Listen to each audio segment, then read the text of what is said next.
are a proprietary tool that we've developed based on the concept of dynamic market profile and point of control.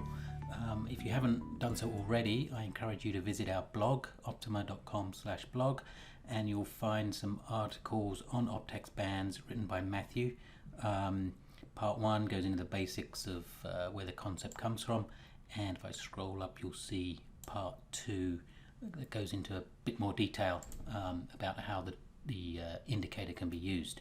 So I'll come back to that in a minute, but I encourage you to go away and read that and learn more about this new tool.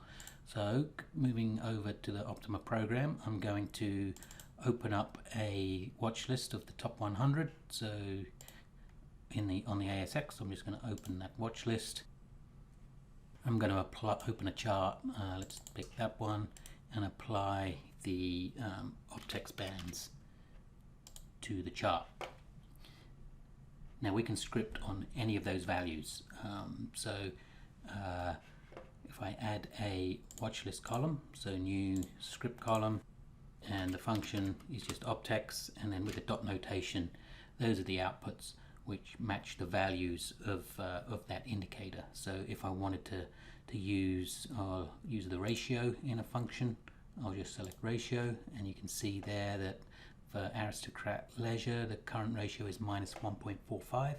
So if I go down to the tool, right click, go to the properties, show in price scale, all those values get shown up there, and you can see -1.5 there in black is the value of that ratio, which is basically it's the distance away from the 200-day point of control of the market profile.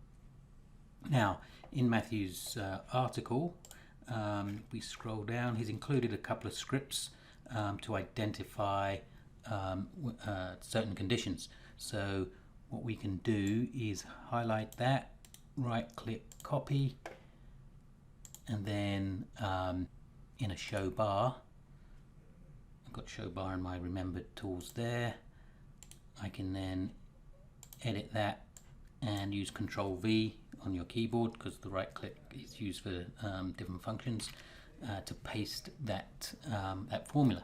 So what we've got here, O1 is a variable that's for the Optex ratio value. By default, as we click on it, the default plot is ratio, so it's taking the value of that black line. And condition 1 is where that ratio is less than the lower band. Condition 2 is where the ratio turns up, so it's moved down and then has turned up from the day before. And condition 1 and condition 2, where they are both true, will return a true result.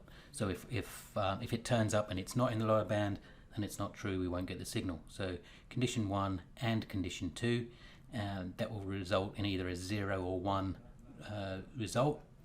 So when we apply that to the show bar, I'll just change that from an arrow into a line, and then line over all views, and you can see in this particular example the ratio line there is within that band and has turned up both on fairly close to each other back in early 2016, and you can see in that example it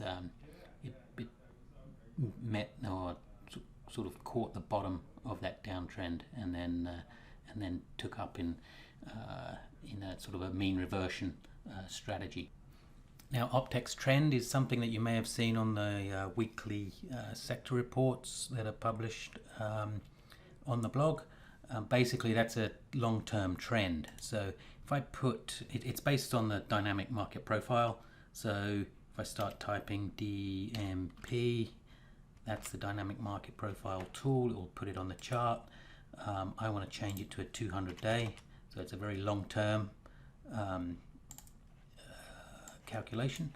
So the dynamic, this point of control is the line in the middle, and so that is the consensus price over the last 200 days. Basically that is the most common price that has occurred looking back 200 days. So when the price is above that line, that point of control, we say it's in an uptrend. So the Optex trend is up because it's above the 200-day consensus price, and obviously if it's below, then we consider that to be in a downtrend.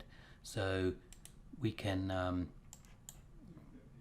scan on that and create a script. So again, Optex dot trend. That's all we need to do, and then apply that, and you can see all those with 1 are in an uptrend and 0's in a downtrend. And you may have seen